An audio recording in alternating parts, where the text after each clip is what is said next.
But in terms of OKC, is there I don't know, was there any reason for alarm with the Knicks or now this is the conspiracy theory out there and everybody's talking about it, but like does SGA get the benefit of the whistle far too much than any other player in the league? Is that legitimate or is that just like, hey, everyone else has to deal with them the same way? You just the Knicks have to as well. So I don't. mean, he gets the superstar treatment. He's the reigning MVP. He's probably going to be the MVP again this year. Like you reach a certain level in the NBA, and basically you become, you get star treatment. Let's be honest. And I think refs have even said on the record at times that like, yeah, they do officiate the game slightly differently based on the player. Like if you're some no name guy, you might get some more fouls called against you if you're bumping up against people. And if you're a top player, there's probably a couple of drives a game where you might get like a real ticky tack foul, but it's like, well, we'll give him the free throws. He definitely hunts for fouls. I mean, all the good players I feel like do that now. God knows LeBron has hunted for fouls his whole career. Jalen Brunson hunts for fouls. Luca hunts for fouls like nobody's business. So it's part of the game. It's part of the game of being an elite player where you just know how to pull in the contact and how to make things look maybe more theatrical than they really are. I like I was saying before, I do think what's fascinating about the Thunder this year is last year I felt like they were kind of just this great boring team. Like nobody really had anything to say. They were kind of like, "Oh, are they really this good? Are they really this good?" And then they won the title. This year I feel like the narrative is a little bit like, are these guys a little bit like I was saying? Is there some dirtiness to some of their game? Is there some stuff? There's some chippiness that maybe it's the defending champion thing where they feel this need to kind of like puff their chest outs a little more.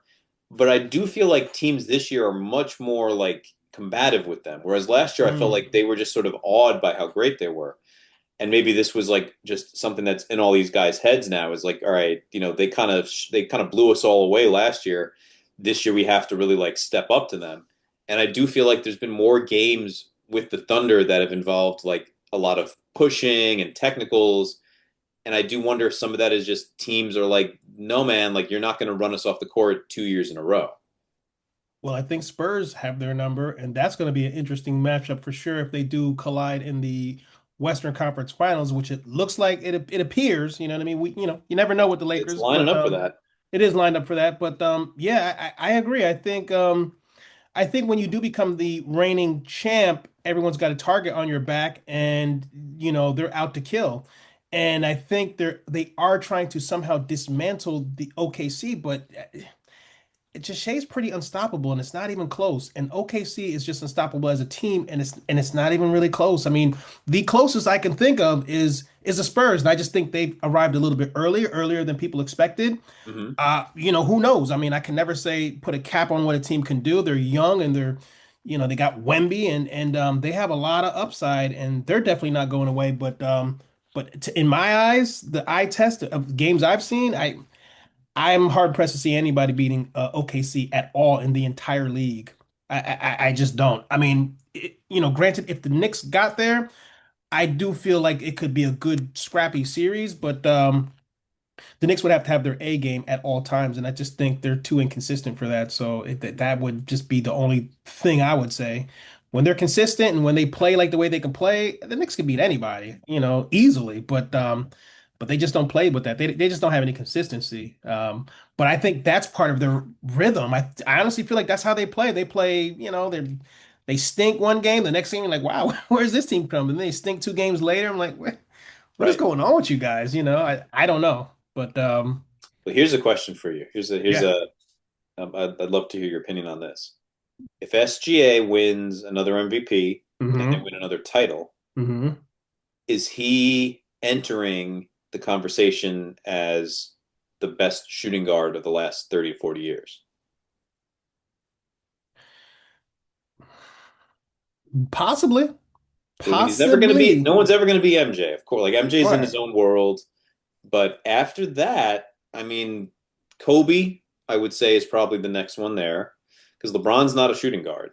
No. And after Kobe, it's like, I mean, I guess, do you consider Steph a shooting guard or is he kind of like a a hybrid point guard shooting guard. Like that's the Uh, only other shooting guards. I conversation still to consider have. him a shooting guard. So Yeah, Steph is probably also kind of untouchable because Shea would yeah. have to get 4 titles to get near Steph. But I'm saying take away those 3 guys.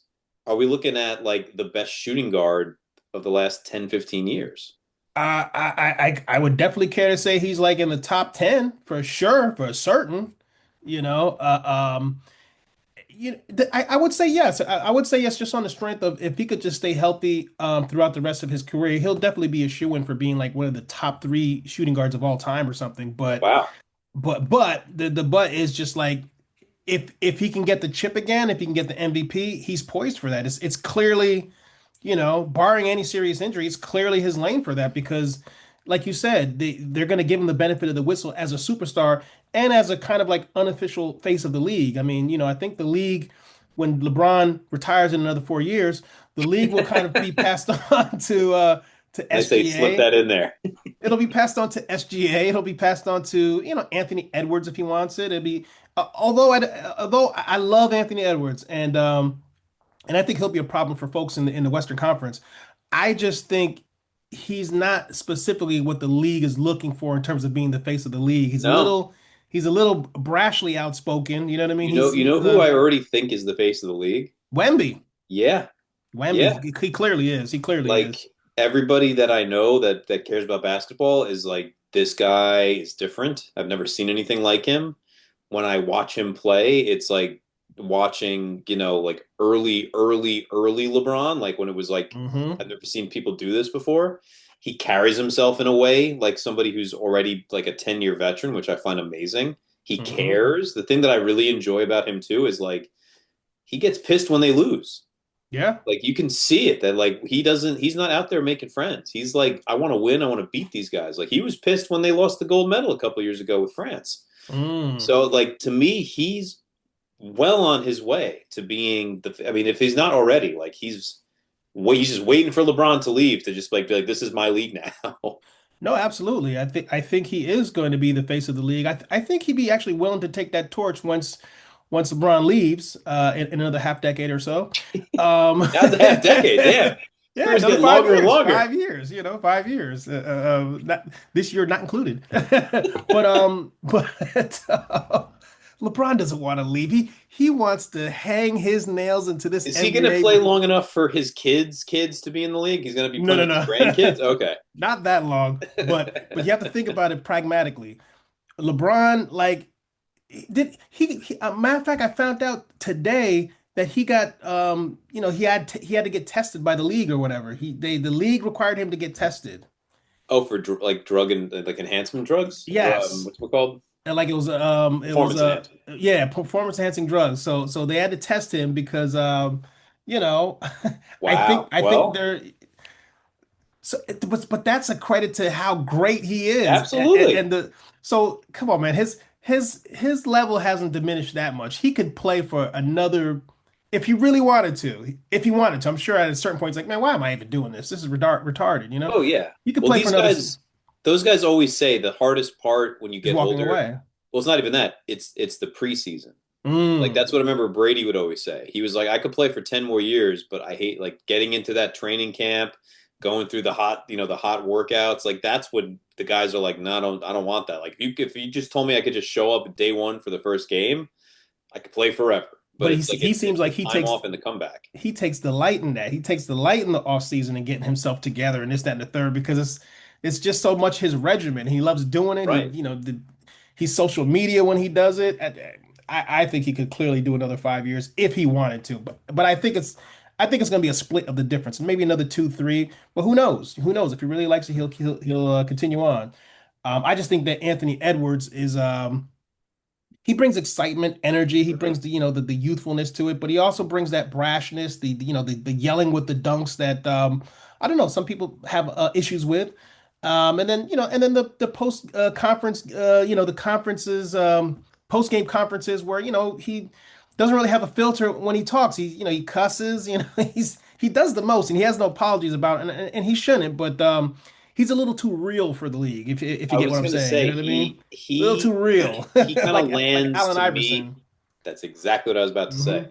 He's in that Iverson zone of like real, authentic, raw, not polished, which is ironic because he's already been in like a Hollywood movie, so it's like you would think he would know how to become polished. But I think he is the way he is, and he makes no apologies about it, which is why he's become the player he has. But every league is a corporation, and they want the face of the league to be this kind of anodyne, safe kind of guy. And Edwards has that little bit of unpredictability that I think they're like, nah, we don't want to be able to market that to kids necessarily. Right. Which was I don't think he'll be the face of the league. It'll probably be SGA by default, perhaps.